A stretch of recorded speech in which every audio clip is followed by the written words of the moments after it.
Esta llamada está tomando notas. Podemos Se está cortar eso. grabando la llamada. Salir, ¿no?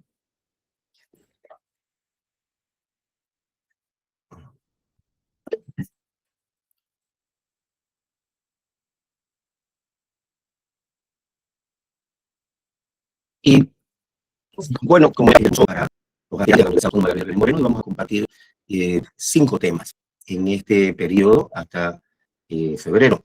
Vamos a dividirlo en 2 bloques, 3 temas hasta el primer parcial, que es a fin de enero, y luego los 2 temas siguientes para finalizar el trabajo hasta el miércoles de ceniza.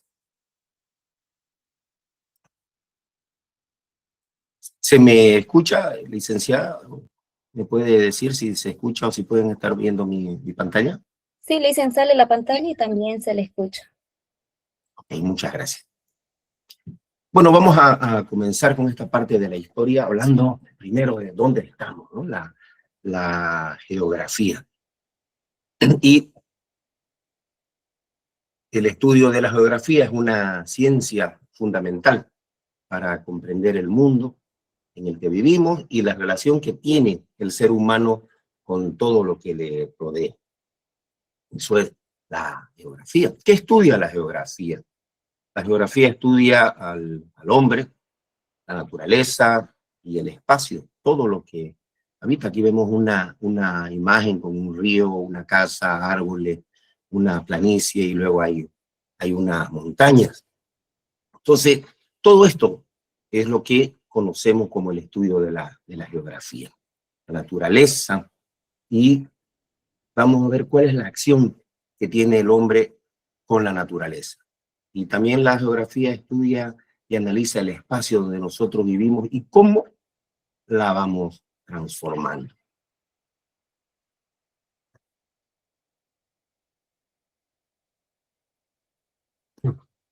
Entonces, la geografía es una ciencia integral porque abarca el espacio natural del ser humano, todo lo que lo rodea, pero también todo el entorno social.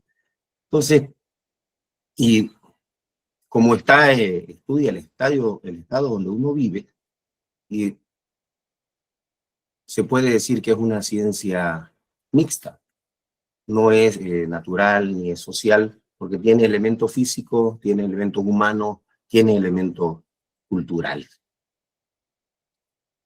¿Y cómo comienza esto, ¿no? ¿Desde cuándo empezamos a hablar de la geografía? Hemos puesto un mapa viejito, que parece esos mapas antiguos, para irnos a la Grecia antigua. Los griegos y los primeros estudios que hicieron fue registrarlo, escribir lo que a ellos les rodeaba, pero no era una ciencia, era lo que el hombre describía, decía qué era lo que pasaba, era una actividad de registro básico.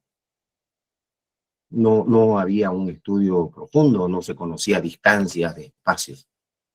Pero la geografía, con el paso del tiempo, en el siglo XIX, empieza a convertirse en una ciencia moderna, en una disciplina universitaria, porque ingresa a la universidad para que las personas tengan una formación distinta, para que midan el espacio, para que conozcan cuál es el curso de los ríos, cómo son las montañas. Si queremos construir una carretera, hay que conocer el espacio, hay que conocer cuáles son los lugares anegadizos, qué pasa cuando llueve, cómo tienen que hacer los movimientos de tierra para levantar un terraplén. Entonces era importante que este estudio, que solo se registraba lo que pasaba alrededor del hombre, se convierta en algo metódico, donde el individuo pueda luego transformar ese espacio en el que está viviendo. Entonces se consolida como una ciencia porque ingresa a la universidad y a partir de ahí empezamos a tener estos grandes profesionales que transforman el espacio geográfico y hacen que las culturas se puedan ligar más rápido y de manera más eficiente. Y la geografía tiene 3 ramas. Una de las ramas es la geografía astronómica, la geografía física y la geografía humana. Estas 3 obviamente se convergen en un punto, porque están relacionadas entre sí. Les hablaba de que no era una ciencia independiente, es una ciencia que abarca todo el quehacer del ser humano. Es amplio. Estas tres grandes ramas en las que se separa la geografía está en la geografía astronómica, porque estudia a la Tierra como parte de un sistema solar, todo lo que sucede arriba. También está la geografía física, y esta geografía nos habla de la Tierra y sus características naturales.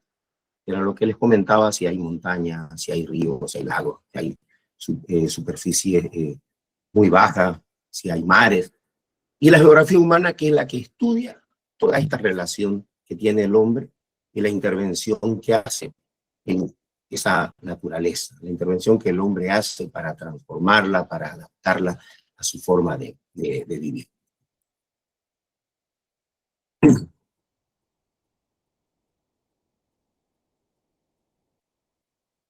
Aquí vemos el universo, ¿no? Esta es la geografía astronómica.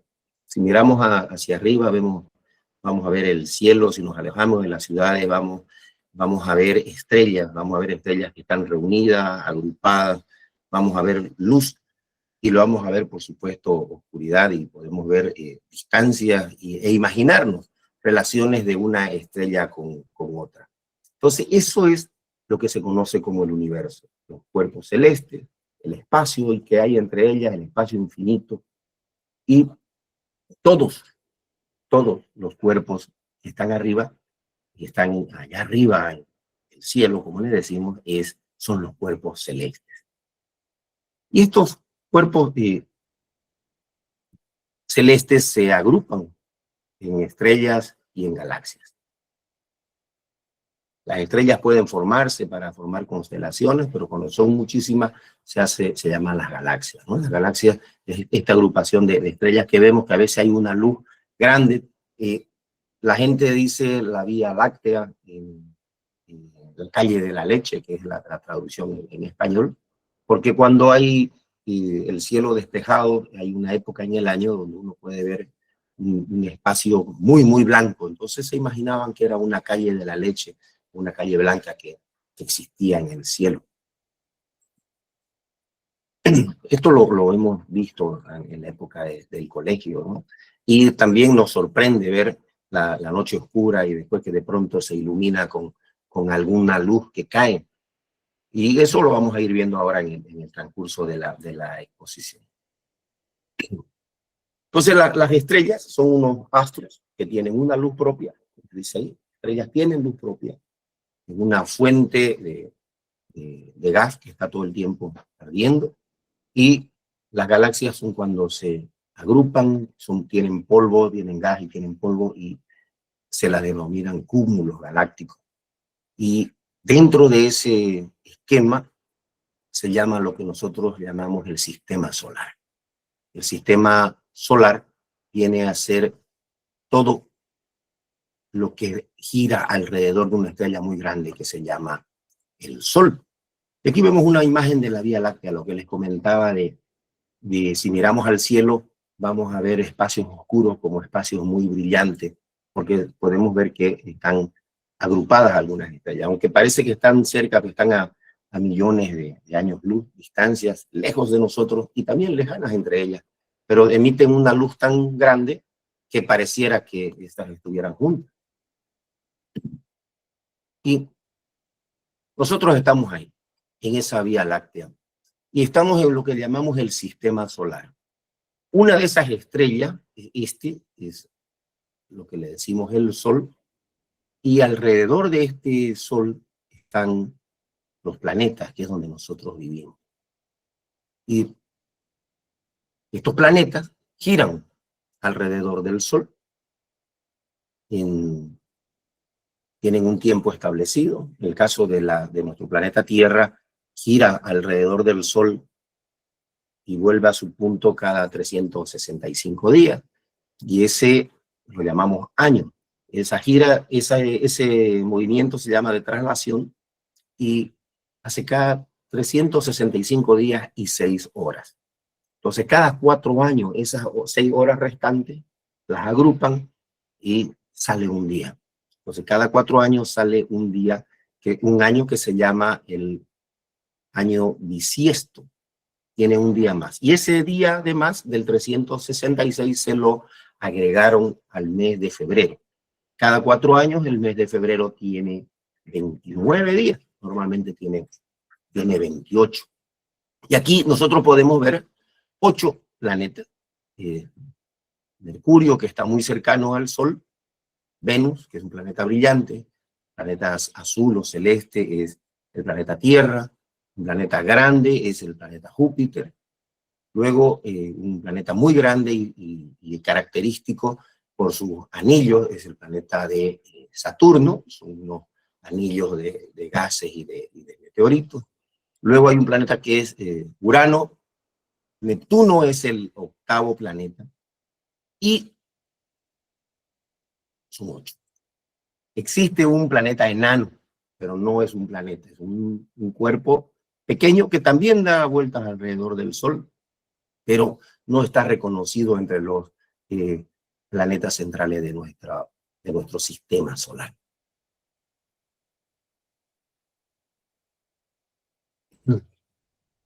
Aquí,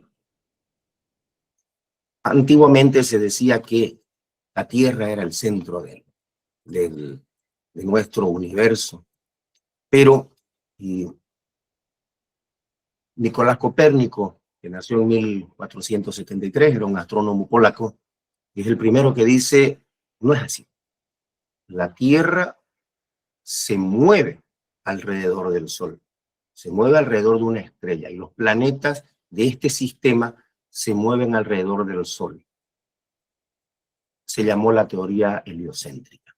Después Galileo Galilei, un astrónomo italiano, conocido porque vivía en la Torre de Pisa.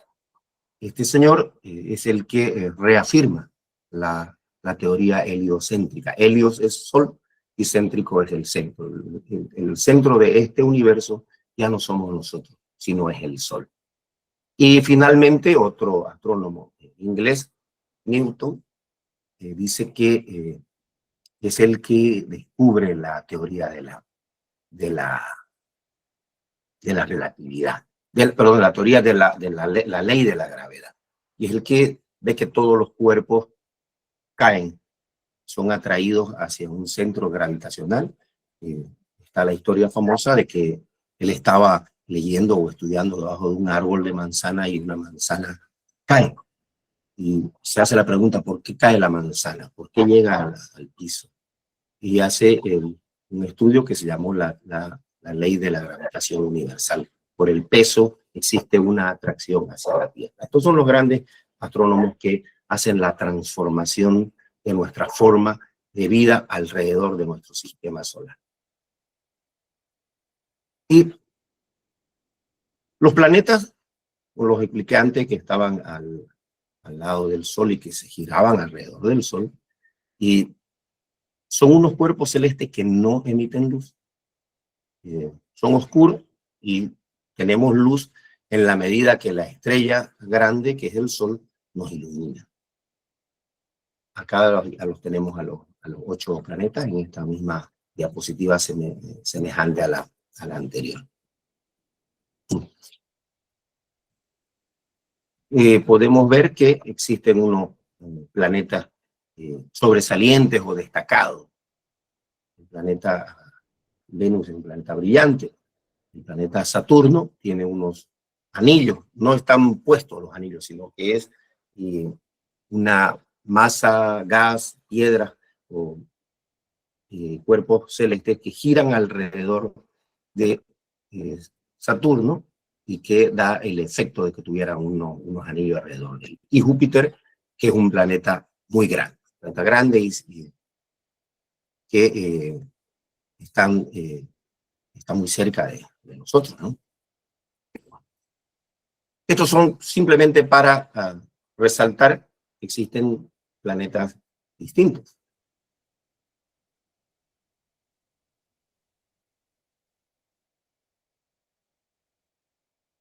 Otros cuerpos celestes son los satélites. Los satélites son cuerpos que no tienen luz y que giran alrededor de los planetas. En el caso de la Tierra, el planeta Tierra tiene un satélite, que es la Luna, gira alrededor de la Tierra, no tiene luz, sino que la luz del Sol le da y eso nos refleja. Lo podemos ver de día y de noche, depende de la intensidad de luz que le llegue y también depende de la intensidad de luz que nosotros podamos recibir. Este es un satélite. Varios planetas también tienen satélites, pero aquí el importante, nos vamos a referir solamente al de la Luna, tienen su propia gravitación. Otros cuerpos celestes que también están ahí dando vueltas son los asteroides y los cometas. Los asteroides son unos pedazos de roca que están moviéndose en el universo, y los cometas son asteroides que tienen un gas que se va quemando en la medida que ingresan al Sol.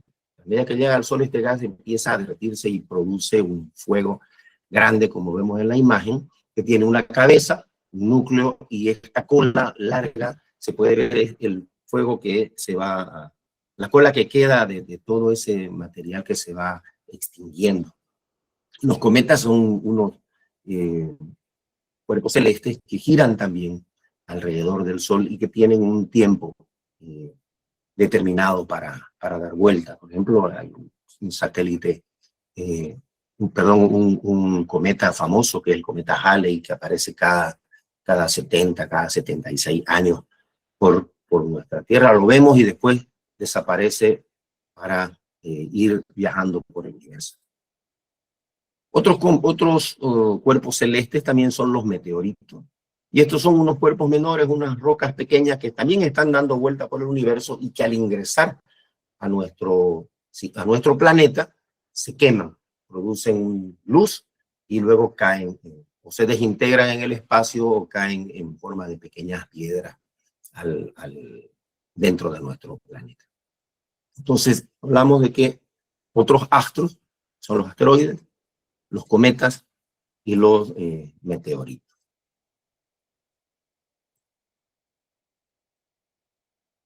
Ahora, eso es lo que hay arriba, eso es lo que lo pueden observar a algunas personas o que tienen acceso a telescopios o algunos aparatos especiales para mirar el universo.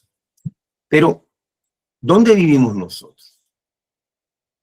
Este es de nuestro planeta, se lo conoce como el planeta azul, una forma geoide, y el 70% del planeta está formado por agua. En tierra hay agua distribuida en mares, en lagunas, en ríos, grandes ríos como ríos pequeños. Ese es el lugar donde nosotros estamos, que lo vamos a empezar a describir ahora.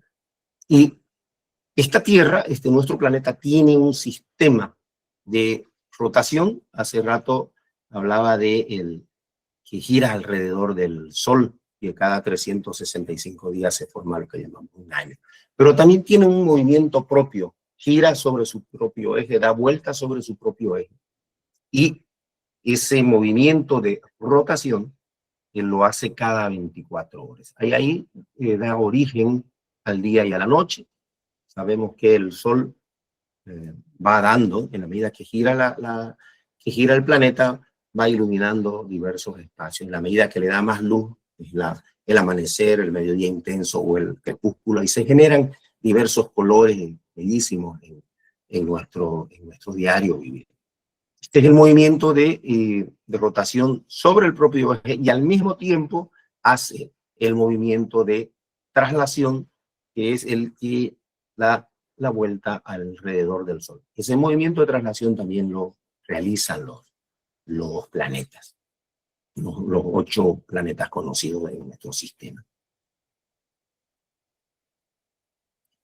Este movimiento de traslación origina las estaciones, lo que conocemos como primavera, verano, otoño e invierno. En el caso de nuestra región, pues no se identifican exactamente las estaciones.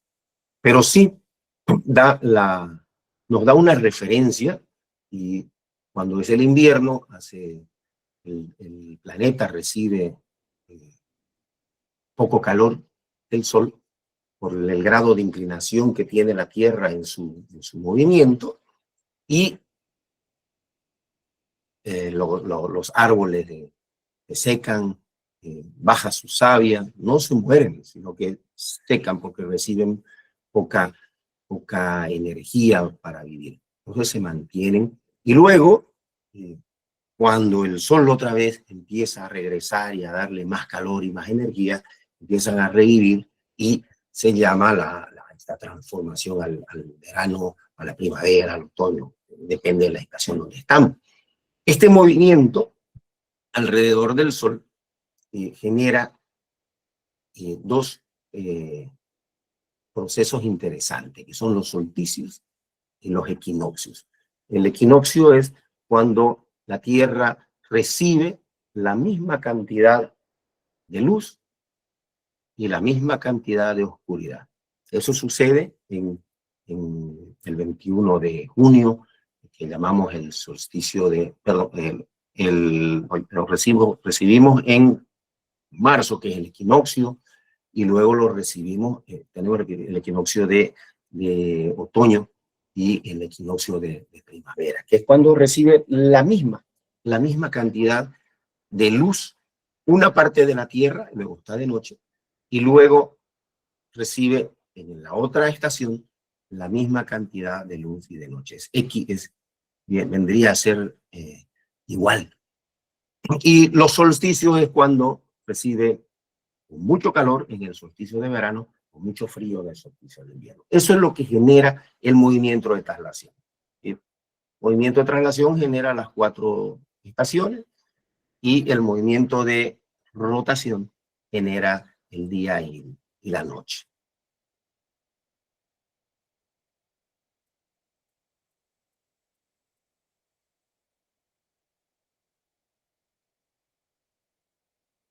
Ahora,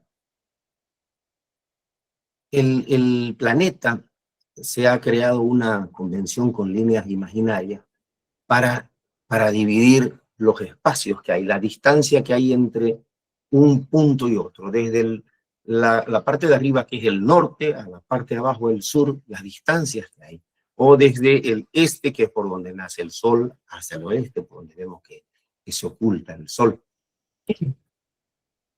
Entonces, aquí se han creado unas líneas imaginarias para dividir las partes de la Tierra, que se llaman hemisferios, el hemisferio norte y el hemisferio sur.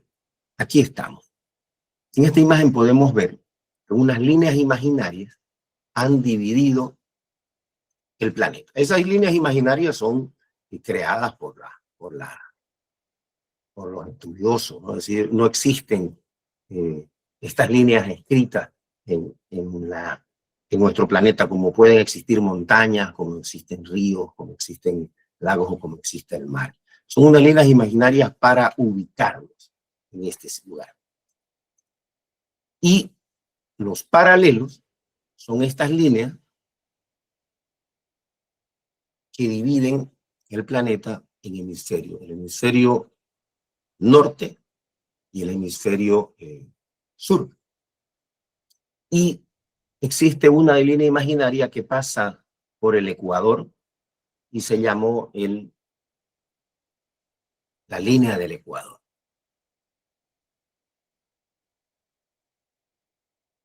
Hemisferio norte, arriba de la línea del Ecuador, podemos hablar de Estados Unidos, Canadá, para hablar de manera más concreta, ¿no? Y ya podemos hablar de que el hemisferio sur es donde nosotros vivimos. Y la otra forma de dividir que tiene que han dividido a la Tierra. Licenciado, perdón por cortar. Un ¿Sí? estudiante levantó la mano, creo que tiene alguna duda. Se llama Francisco. Sí, por favor, no, que no puedo ver de acá. No, es un dato. Dependiendo del hemisferio, el agua gira hacia un lado o hacia el otro. Y justo en la línea del Ecuador, el agua cae recto. Exacto. Y si nosotros estamos en el Ecuador hay un monumento donde uno puede vertir un vaso con agua y puede ir recto por esta línea. Pero si uno se mueve 1 centímetro hacia arriba, el agua se mueve hacia el lado norte. Y se mueve 1 centímetro más abajito, se mueve hacia el lado sur. Entonces aquí se ven las corrientes de los ríos. Muchas gracias por su intervención, apreciado estudiante. Esta es la división, entonces, en hemisferio, ¿no? El hemisferio norte lo hacen los paralelos, dividen el norte y en el sur. Y la otra división imaginaria que tiene la Tierra son los meridianos. Estos meridianos también es esta división en líneas que el meridiano 0 pasa por una ciudad en Inglaterra que se llama Greenwich. Entonces se llama el meridiano de Greenwich o el meridiano 0. Y a partir de ahí se crean las horas, la diferencia de horas que tenemos nosotros con Argentina, con Brasil, con algunos lugares de otros países. Podemos darnos cuenta que es porque nos ubicamos en distintos espacios de estos meridianos. Y muchas veces nos encontramos en el mismo sistema horario de otros países. Entonces, la Tierra está dividida con líneas imaginarias en paralelos que dividen el norte del sur y en meridianos que lo que se llama este y oeste. Y esto sirve para ubicarnos, para saber dónde estamos nosotros. Y se dice, por ejemplo, 5 grados, norte, minutos, segundos, y tantos grados, este, y ahí nos va a dar la referencia exacta de una ciudad o de un pueblo. Eso se usa para los GPS. Cuando nosotros usamos el Google Maps, le damos el nombre, pero se está guiando por una coordenada específica que se le ha agregado. Aquí vamos a ver hay un ejemplo. Y esta coordenada geográfica, para decir dónde nos encontramos nosotros, hay que decir latitud o longitud. La latitud la da el paralelo, latitud norte, latitud sur, y los meridianos nos dan la longitud, que quiere decir la distancia hacia la derecha o hacia la izquierda. Y son coordenadas geográficas a partir de los meridianos.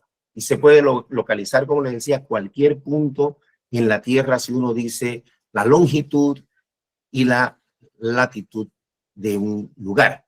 Va a llegar directo a ese sitio sin perderse, como si estuviéramos usando el GPS de nuestro teléfono. Aquí les puedo dar un ejemplo.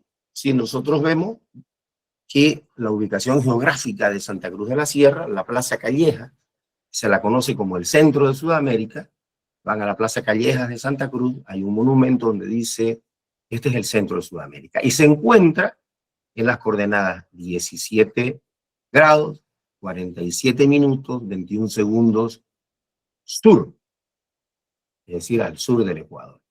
Y 63 grados, 11 minutos, 51 segundos occidente, al occidente del meridiano de Greenwich. Esa es para ubicar una ubicación geográfica, las coordenadas geográficas para llegar a un punto sin perdernos, ¿no? Los aviones viajan con eso.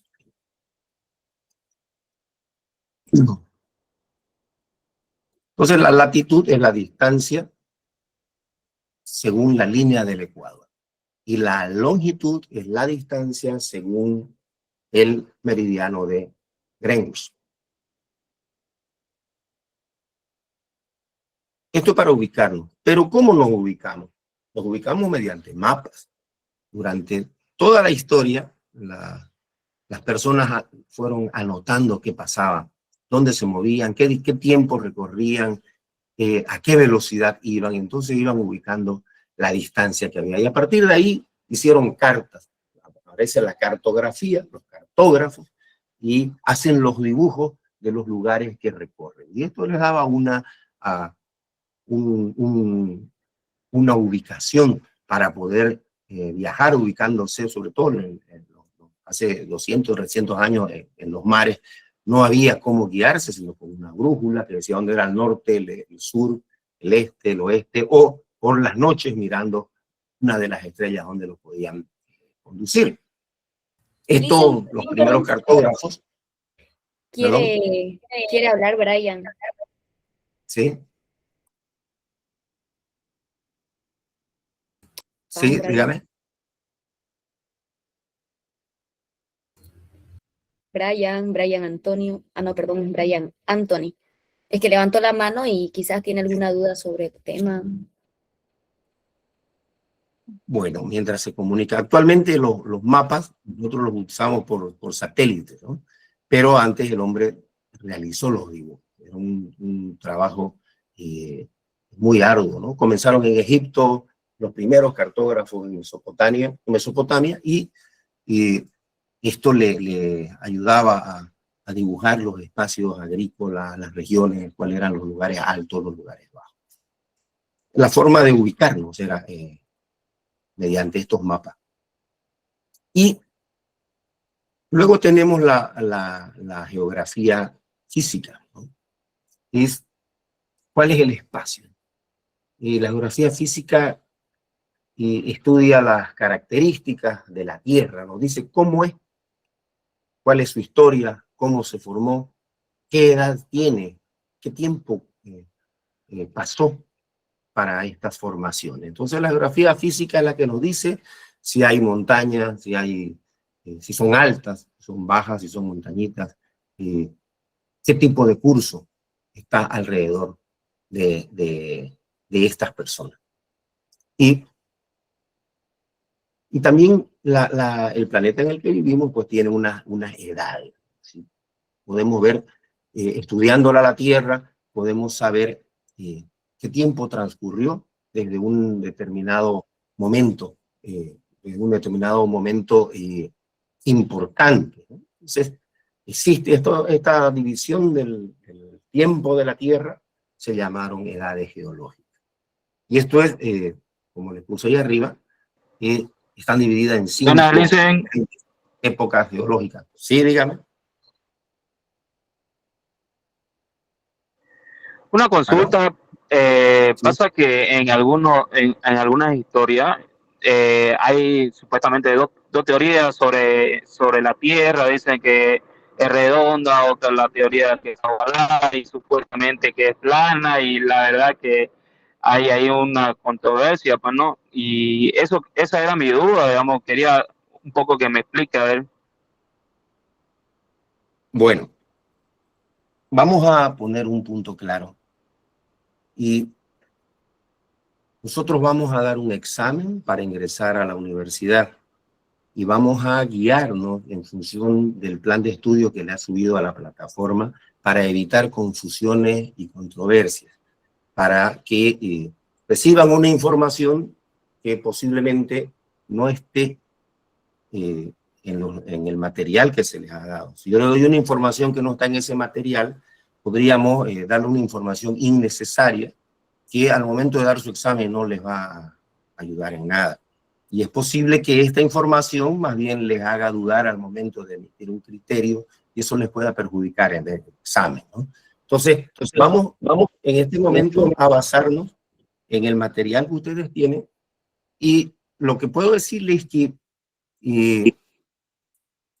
los planetas, se llamaba la Tierra, que se decía que la Tierra era plana, y llegó un momento en que hubo unos descubrimientos que dijeron que la Tierra era redonda y que se movía alrededor del Sol. Antes decía que la Tierra era plana y que el universo daba vueltas alrededor de ella y que la Tierra era el centro del universo.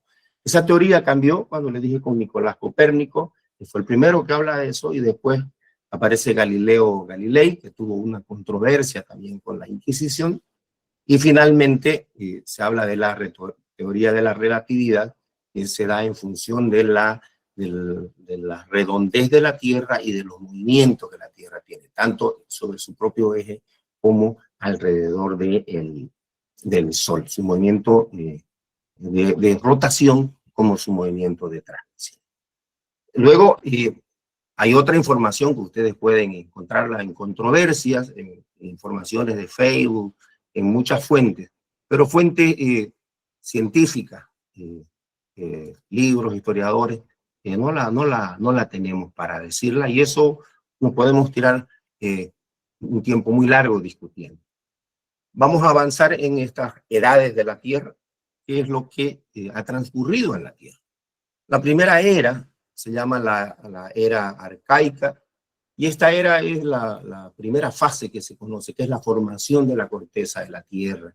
Y se habla de que habían volcanes permanentes, y aquí existen seres microscópicos y algunos organismos unicelulares. La era, hablamos de millones de años, ¿no? La era paleozoica, que es la segunda era. En esta era aparecen los animales más antiguos, los que vivieron en los mares, y obviamente poblaron los mares. ¿Qué se conoce de esto? Se conocen piedritas, se conocen, podemos encontrar en museos las formas de piedra que tienen los cuerpos de algunos animales. Entonces, eso es lo que nos da una información de que hubo un tiempo donde existió un tipo de seres. Luego está la tercera era, que era la era secundaria o la era mesozoica. Y aquí aparecen grandes animales. Los dinosaurios, los reptiles voladores, los pterodáctilos y demás. ¿Cómo se sabe que existieron estos? Porque hay restos fósiles en diversos lugares del planeta. Y vivieron y gobernaron la Tierra durante muchos millones de años. La otra era es la terciaria o la era cenozoica, y es importante tener esto porque va a ser seguramente fundamental para el examen que ustedes van a dar. Y aquí hay, esta era es la que hay una transformación, fue hace 65 millones de años y terminó hace 2 millones de años. Y esto se puede comprobar porque existen animales muy parecidos ahora, en climas, tanto en climas muy calientes, ¿no? Aquí tenemos los mamuts, que son parecidos a los elefantes, los triceratops, que son parecidos a los rinocerontes. Hay animales que podemos verlos con una similitud. Esto está de 65 millones de años a 2 millones de años. Ese fue el tiempo que habitaron en este lugar. Y la era que es la cuaternaria, o la era neozoica, comenzó hace esos 2 millones de años, con una transformación que sufrió el planeta, y aquí hay unos cambios climáticos. Ya no es el fuego como era antes, ya no es la era del frío, la era del hielo, sino que ahora la Tierra empieza a tener diversos cambios de clima, lo que podríamos decir ahora como las estaciones. Hay tiempos de frío, tiempos de calor, de mucho frío, de mucho calor, tiempo templado, y aquí es donde aparece el hombre. Aparece el hombre porque se puede decir que ya el clima es habitable, ya puede cultivarlo, puede nutrirse de lo que la Tierra empieza a producir. Estas son las edades geológicas de la Tierra. Es muy importante para que la tengamos en cuenta para el momento de dar el examen. ¿Y cuál es la estructura de la Tierra? ¿Cómo sabemos que tiene una estructura la Tierra? Esa estructura de la Tierra se llama orografía. La orografía nos dice si hay montañas, si hay mesetas, si hay valles, si hay montes muy altos, cuáles son los relieves que tiene la Tierra. Eso es lo que estudia la orografía. Las diferentes formas de relieve que tiene el planeta. ¿Qué es la orografía? Las diferentes formas de relieve que tiene el planeta. Y en estas diferentes formas de relieves que tiene el planeta, pues vamos a encontrarnos con la hidrografía. ¿Y qué es la hidrografía? El agua. El grafo es el trazado, los cursos que hay, los cursos que nos deja el agua. Y la hidrografía tiene que ver con los ríos, con los océanos, con los mares. Y en la mayor superficie de la Tierra, al principio les hablaba de que el 70% del planeta está formado por agua. Entonces, océanos, mares, ríos, lagunas. Y el hemisferio sur es donde se encuentra la mayor superficie de agua marina de nuestro planeta. Perdón, licenciado, Manuel quiere hablar. ¿Sí? Adelante. Licen, una pregunta, disculpe. En la era cenozoica, ¿cuáles fueron los cambios? Vamos a volver.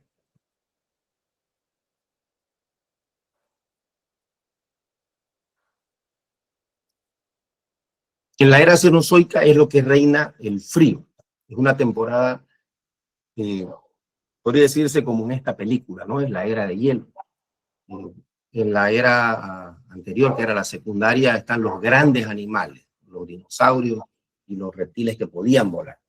Y en la era terciaria, que es la era más de mayor tiempo, hasta que dura 62 millones de años, es la era donde reina el frío y hay animales que ya no son tan grandes, que son animales que podemos reconocerlos ahora. En este dibujito podemos ver unos mamuts, pero los seres que se parecen a estos animales son los elefantes. Y podemos ver también unos animales parecidos a esto en nuestro territorio. Pues existe el anta, que tiene también su pequeña trompa. Entonces, aquí hay animales que empiezan a ser más pequeños y se adaptan a la vida de este lugar, que era un planeta predominantemente frío. Vamos a continuar acá. Estamos en la geografía humana. Antes hablamos de la geografía que estudia el cielo, la geografía que estudia lo que pasa alrededor del ser humano y qué es lo que pasa con la geografía humana. Y el objeto de la geografía humana, pues, es estudiar a los seres humanos. Y la manera, sobre todo la manera de cómo el ser humano ha ordenado los espacios, a su uso, a su interés, en la búsqueda de su supervivencia. Eso es lo que estudia la geografía humana. Y en esta geografía humana se divide en tres grandes espacios, ¿no? La geografía política, la geografía económica, la geografía cultural. Raro no puede resultar escuchar que existe una geografía política si hablamos de que la geografía es el territorio. Uno se describa geográficamente dónde vive, ¿no? Pero sí podemos hablar de que la geografía política es la que estudia las semejanzas y las diferencias que hay de carácter político entre diversas áreas, entre diversos espacios. Las áreas políticas están delimitadas por los estados, a nivel macro, estados, países, y hay unas subdivisiones que podemos hablar de departamentos, provincias, municipios. Esa es la geografía política. ¿Cuál es el vínculo? ¿Cuáles son las semejanzas y cuáles son las diferencias que hay entre ellas? La geografía política entre el departamento de Santa Cruz y el departamento de Potosí. Tiene que haber unas diferencias, con seguridad, y es posible que también existen grandes semejanzas en estos espacios, puede decirse nacionales o en subdivisiones oficialmente constituidas por los países. Eso es lo político. La división política de Bolivia, por ejemplo, está dividida en departamentos, en capitales. Departamentos se dividen políticamente en provincias, y estas provincias están integradas por diversos municipios. La geografía económica es la que habla de las zonas de producción y de consumo. También estudia las similitudes que hay y las diferencias y los lazos, sobre todo, que existen entre estas diversas zonas de producción. ¿Cuál es el intercambio que existe entre ellos? ¿Qué transferencias de productos tienen? ¿Qué consumen? ¿En qué ayuda al consumo lo de un determinado país con otro país? Vemos que hay acuerdos bilaterales, que hay acuerdos para exportar carne a cambio de recibir importación de otro tipo de productos. Entonces, esa es la geografía económica. ¿Qué damos y qué recibimos por ese intercambio de bienes, de servicios, de productos? La geografía económica está ligada a un movimiento económico. Aquí hay movimiento de dinero. Esto también podemos hablar de una geografía, la geografía económica puede ser geografía agraria, puede ser geografía de transporte. ¿Cómo funciona la geografía del transporte?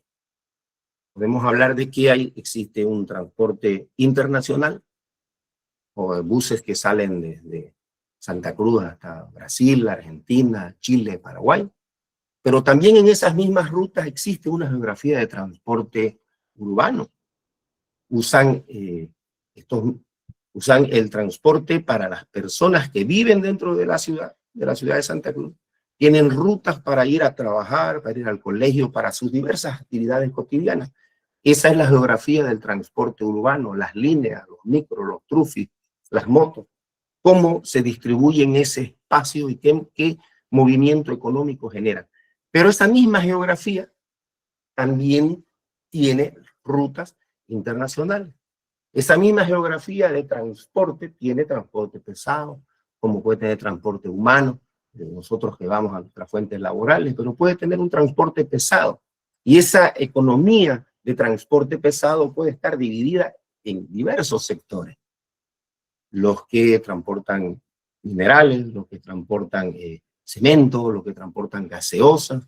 Hay diversas rutas, los que transportan carne, los que hacen una ruta de transporte refrigerado. Esta es la geografía económica. ¿Cómo se movilizan? ¿Cómo intercambian utilizando los mismos espacios? Podemos decir que si hay un servicio público de transporte que va de Santa Cruz a Corumbá, al Brasil, pues también por ese mismo sendero va el transporte público que va de Santa Cruz a Pailón, de Santa Cruz a Cotoca, de Santa Cruz a San Ignacio de Velasco. Es decir, ¿qué relación existe entre estos espacios de producción y que generan una economía movida, por supuesto, por el ser humano? Geografía política, la relación que hay entre espacios políticos construidos por el ser humano. Geografía económica son las zonas de producción, consumo y movimiento, una geografía comercial. Esas son geografías económicas. Y la otra es la geografía cultural. La geografía cultural tiene que ver con lo que hace el ser humano, cómo es su cultura, cómo la explota y cuál es el entorno donde vive. Estudia la cultura humana, observa todos sus progresos, sus materiales, la influencia que hay sobre el ser humano en el paisaje, el uso de los patrimonios culturales, naturales, geográficos, y el intercambio que hay entre diversos pueblos para ese común uso y beneficio de todo. Aquí las civilizaciones existen ejemplos a lo largo de la historia sobre este consumo cultural que hay. Ahora podemos decir el turismo, ¿no? Vamos a conocer lo que el ser humano también podemos ir a los espacios naturales. Esta es la parte de geografía que tenemos preparado para conocer,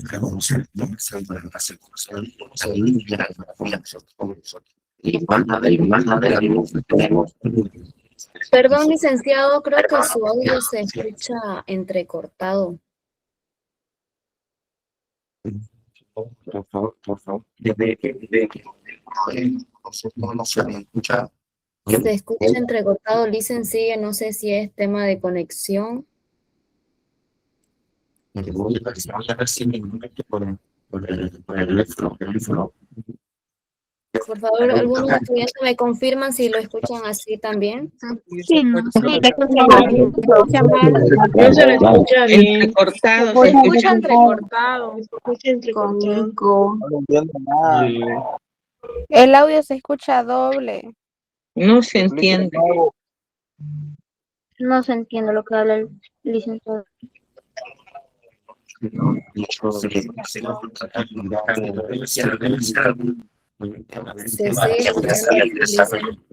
Se escucha todavía mal.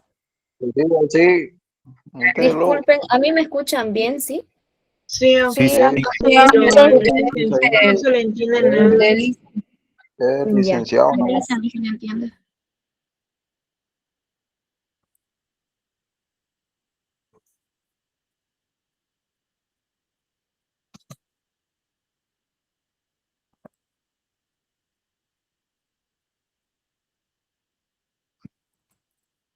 ¿Ahora me escuchan? Sí, Listen, ahora sí. Entonces era el aparato de acá. Y hemos visto lo de la geografía humana. Voy a repasar rapidito este espacio. Ya lo hemos visto. Ok, la geografía humana entonces tenemos dividida en geografía política, geografía económica y geografía cultural.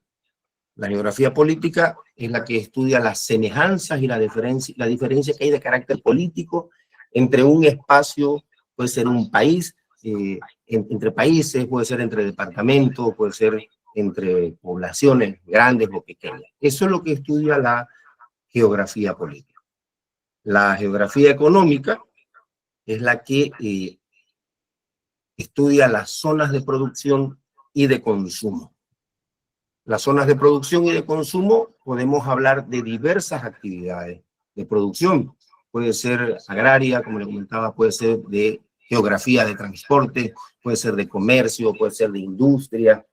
Todo el intercambio que existe para dar bienes de consumo y de servicio y que genera un movimiento económico es la geografía económica. Es decir, aquí hay movimiento de dinero para entender la geografía humana. Y la otra parte es la geografía cultural. La geografía humana es política, es económica y es cultural. Esta geografía cultural se refiere a cómo explota el ser humano a su entorno. Es decir, voy a hacer turismo, y voy a mostrar un espacio histórico, por ejemplo, las misiones jesuíticas de Chiquito. Yo voy a hacer un levantamiento de los datos para tener una geografía cultural. El Salar de Uyuni, voy a tener las ruinas de Samaipata, de Tiwanaku. Pueden ser naturales, pueden ser culturales, que las ha hecho el hombre, pero esa es la geografía. ¿Dónde me voy a mover para explotarlo, para intercambiar los beneficios que pueda dar? Esa es la geografía cultural.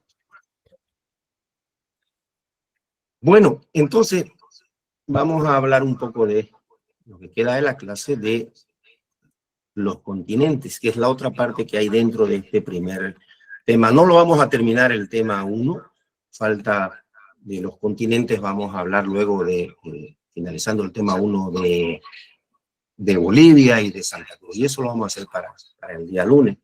Como ayer no se pudo avanzar la clase, entonces la hemos tenido que hacer toda, avanzar lo mayor posible en el día de hoy. Acá tenemos la división de la Tierra, ¿no? Este planeta que tiene mucha agua se divide en continentes. Los continentes los conocemos, acá estamos haciendo un gran repaso: Europa, Asia, África, América, Oceanía y la Antártida, que es la parte de hielo. Y los continentes son estos grandes espacios, bloques de tierra, y que están ligados por algún estrecho, o que tienen también un bloque de islas que pueden unir un espacio cultural. Cada bloque representa un espacio con características físicas, humanas, impropias. Y ahora vamos a ver qué sucede en estos, cómo se dividen estos continentes. Estamos haciendo un repaso de algo que en el colegio lo hemos visto con frecuencia, ya que a medida que hemos ido avanzando, pues recibimos un poco de información más sobre esos espacios. Esto es Europa, y tiene una parte de lo que se llama Eurasia, que está cerca con Asia, tiene el océano Atlántico, que es un espacio de agua muy grande, y que luego va a venir hasta América, y luego el mar Mediterráneo, que es este espacio que está España, Francia, Italia. Eso es Europa. Y es un bloque continental muy grande, se llama Eurasia, y tiene límites acá en los montes Urales, lo que vamos a ver Rusia, el mar Caspio, mar Negro, en estos espacios. Y rodeada principalmente, como les decía, de el gran océano Atlántico. Y aquí vamos a ver los países más característicos que han construido la historia universal, ¿no?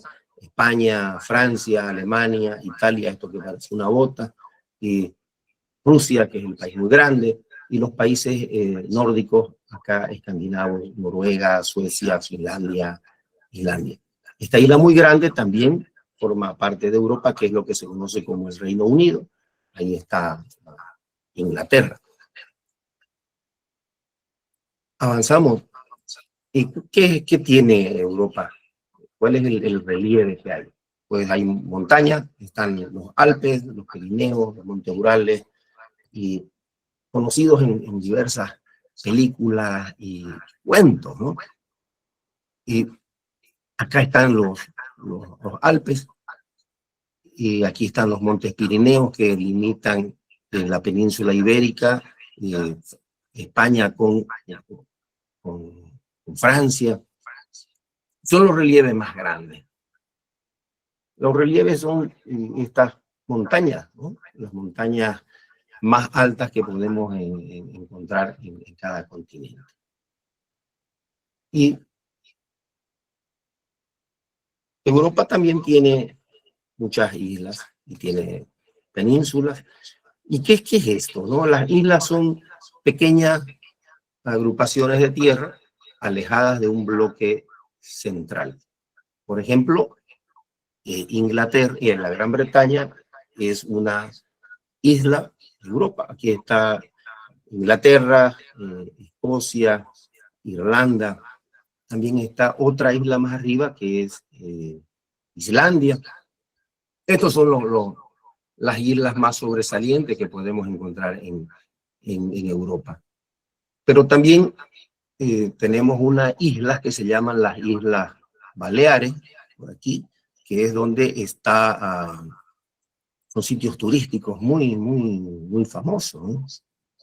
La isla de Palma, de Mallorca, Menorca, y también cerca del continente vamos a encontrarnos con las Islas Canarias, Santa Cruz de Tenerife, por ejemplo.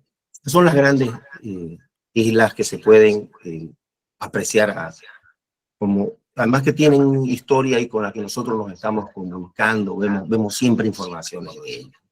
Y las penínsulas son bloques grandes del continente que salen de esa masa grande. Hablamos de las islas, que son espacios de tierra que están alejados del continente. Y la península es lo que está pegado y que parece que está ahí como colgando. Aquí está Francia y pegado está la península ibérica, que está formada por España y Portugal. Y también tenemos la península itálica. Fíjense que de este bloque continental sale ese país como que tiene la forma de una bota, así nos hacen ver en el colegio. Es decir, sale del continente, y eso es Italia, y tiene sus islas cercanas al continente.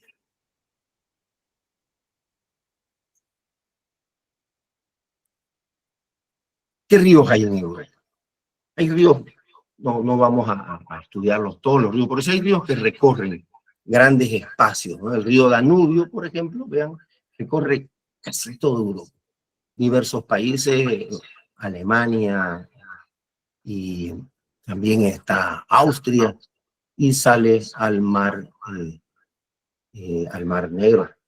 Luego el río Volga está en Rusia, y vamos a encontrarnos con el río Tojo, el río Ebro, que están en los límites en España, Portugal, Francia, el río del Valle del Loira, está en Francia, el río Sena, que divide la la ciudad de París, y hay como una pequeña isla que hace este río, y ahí está Notre Dame con su maravillosa catedral. Estos son los ríos grandes, ¿no? El río Danubio, el Rin, Volga y el río del Valle del Loira.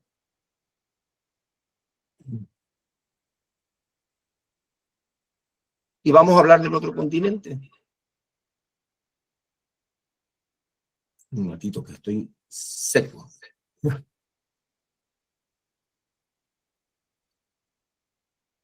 El otro continente, que es el continente más grande, es Asia, y es además el continente más poblado.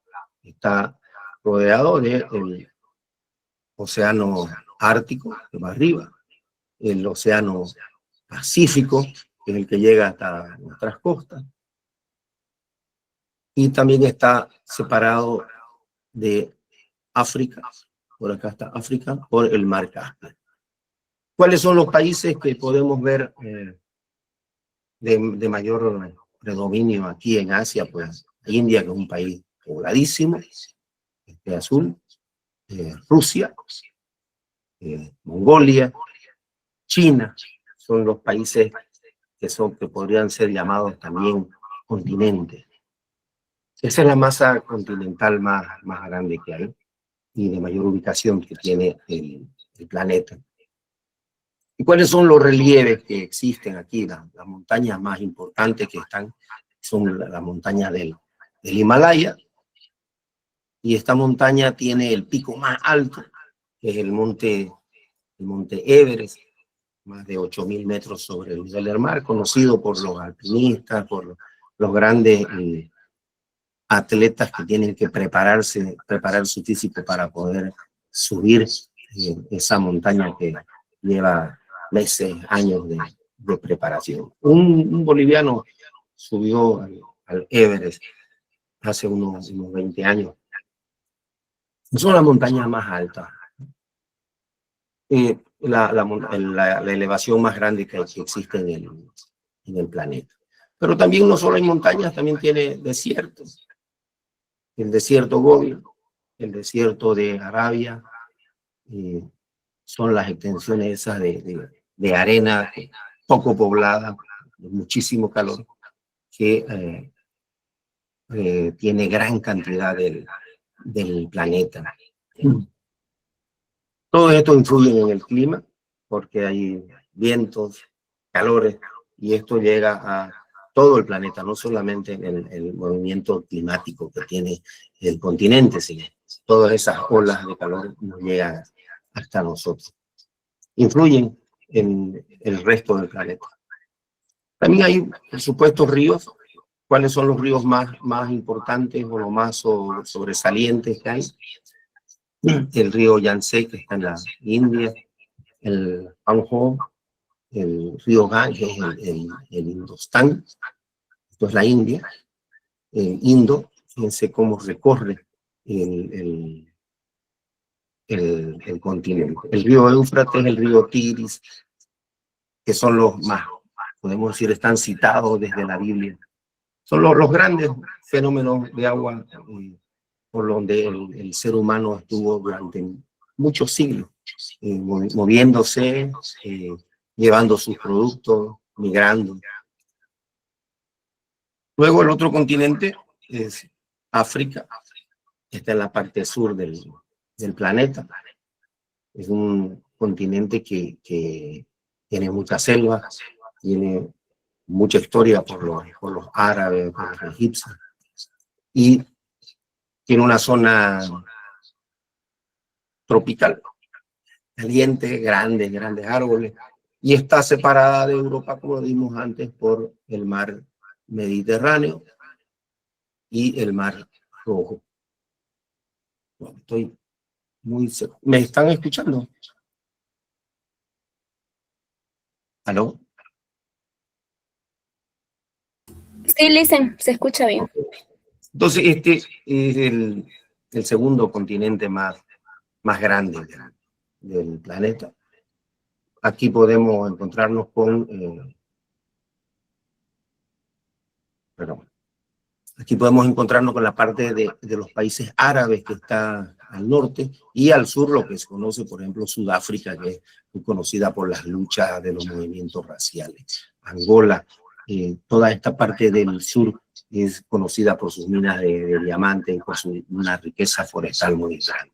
La costa es la que está llena de todos estos árboles de especies, como las canelas, especies que van a nutrir a los alimentos, lo que era la vida del ser humano. Aparte de abajo está la isla de Madagascar. Y hay los desiertos, el desierto del Sahara, que es el más grande, podemos verlo. Esto está pintado de amarillo porque es la cantidad más grande de tierras y arenas que existen. Hay, por supuesto, muchos oasis y ciudades y con vegetación, pero sí hay unos desiertos donde no se puede vivir. Los desiertos más sobresalientes aquí, el desierto del Sahara, que es el más grande del mundo, el desierto del Kalahari o el Navi. Y los lagos y los ríos. Conocido el lago Victoria, el lago Albert y el lago Tanganica, son famosos en las historias, en las crónicas, por toda la colonia que estuvo el tiempo de Inglaterra en estos espacios. Y los ríos, pues, el río más largo del mundo es el río Nilo, que atraviesa todo el continente.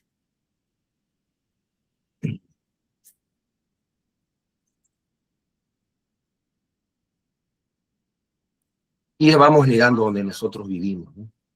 Esto es América, se conoce como un continente que abarca desde el norte hasta el sur de nuestro planeta, desde el extremo norte, el polo norte hasta el polo sur.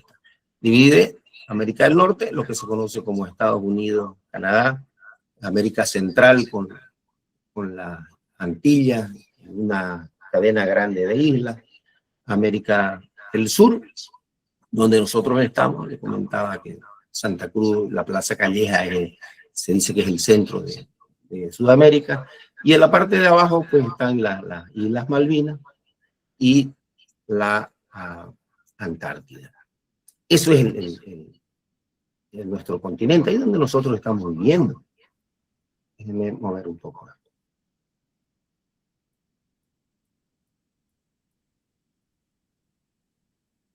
Entonces es un bloque continental grande dividido en tres partes.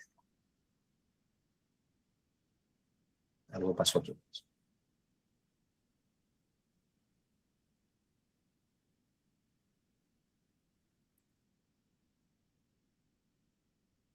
Estos son nuestros relieves.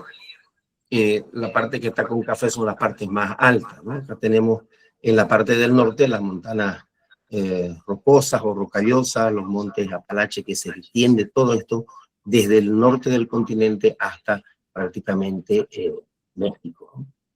Luego tenemos la cordillera de los Andes, que abarca todo Sudamérica. Vamos a tener la cordillera de los Andes desde Venezuela, Colombia, Ecuador, Perú, Bolivia, Chile, Argentina, va hasta el extremo del continente. Esta cordillera divide la cordillera real oriental y la cordillera occidental, que son las que donde nosotros vivimos y tenemos nieves eternas, nieves perpetuas.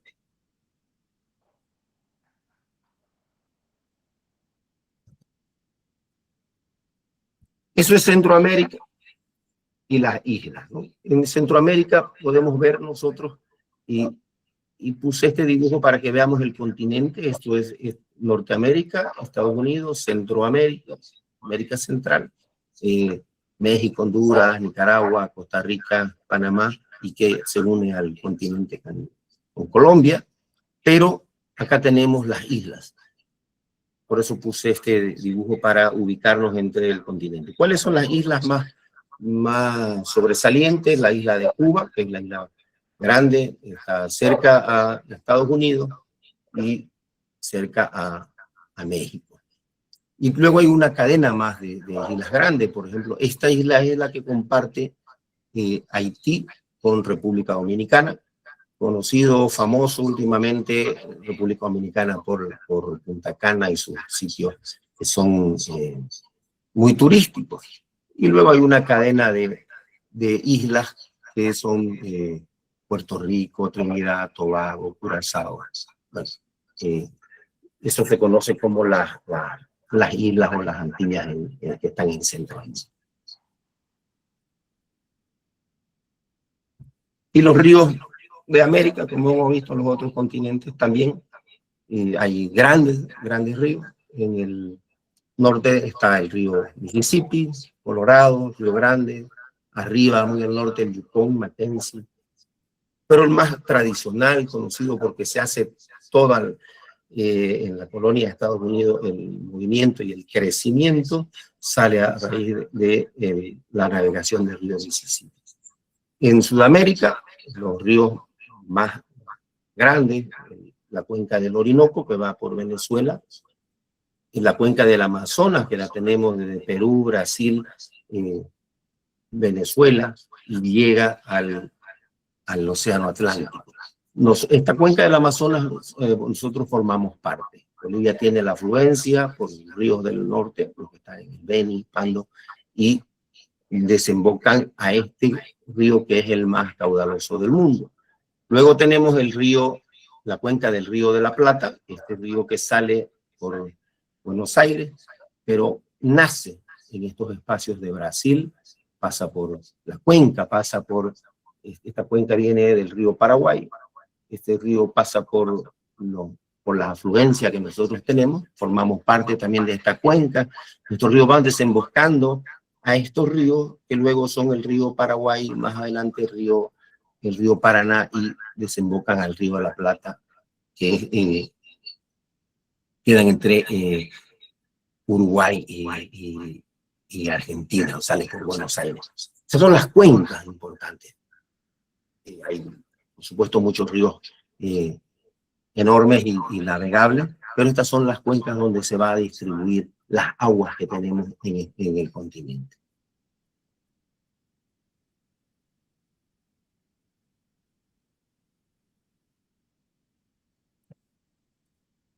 Oceanía es el otro de los continentes, y puse aquí todo el planisferio, América, Europa, Asia, África, y aquí está Oceanía.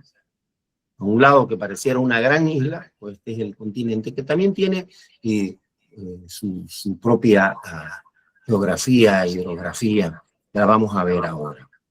Tiene Australia, Nueva Zelanda y una cadena de islas pequeñas que van estados confederados que normalmente no generan las grandes noticias, ¿no?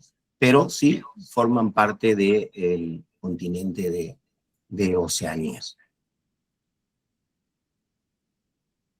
Esta región también se la divide en Australasia, Melanesia, Micronesia y la Polinesia.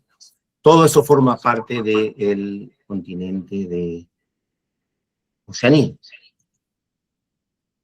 Bien. Vivimos en un planeta del 70% de agua. Los continentes, América, que es una masa continental que va por el continente desde el norte hasta el sur. Europa, unido a Asia, África y Oceanía, que podemos ver en el extremo derecho. Y abajo está la Antártida, que es un continente frío, no habitado. Se lo tiene para estudios científicos, pero no tiene ciudades, no hay gente viviendo ahí. Son viajes esporádicos que pueden realizar las misiones científicas.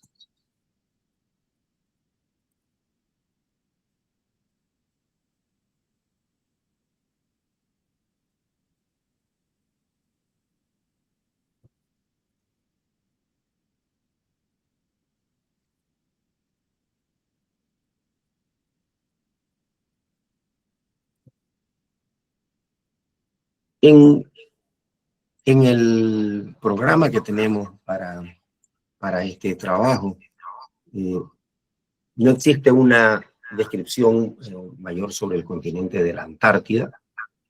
Entonces, podemos decir simplemente la descripción que les he hecho, que es un continente frío, una masa de hielo que es solo para los estudios. Y sí se cuenta como un continente, pero no podemos dar mayores datos sobre ellos, no existe en el plan para el trabajo que ustedes vayan a necesitar. Bien, hasta acá es el tema preparado para hoy. Podemos ver que hemos hablado desde el lugar donde nosotros vivimos. Estamos en un universo que tiene un espacio en el firmamento formado por astros, estrellas, planetas, la Vía Láctea, el lugar donde vivimos, el sistema solar. Luego la geografía, cuál es el estudio, dónde estamos, qué hace el hombre en este lugar, cómo lo transforma, cómo se relaciona para habitar este hermoso lugar. ¿Hay alguna consulta?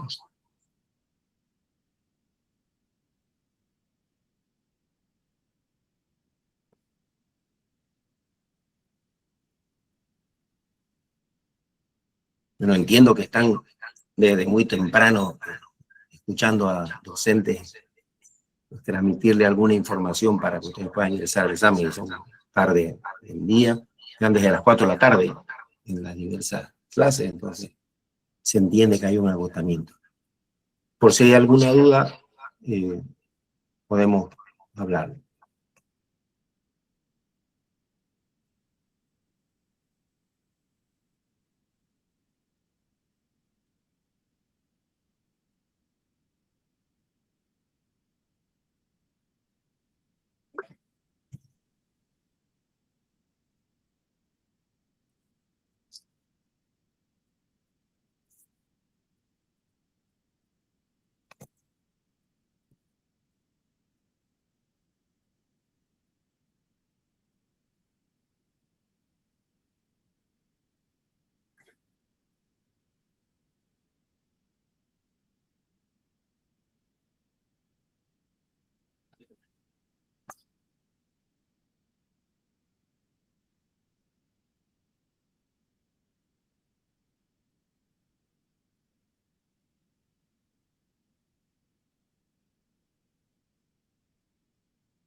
Bien, jóvenes, y vamos a ver si puedo dejar de compartir esto.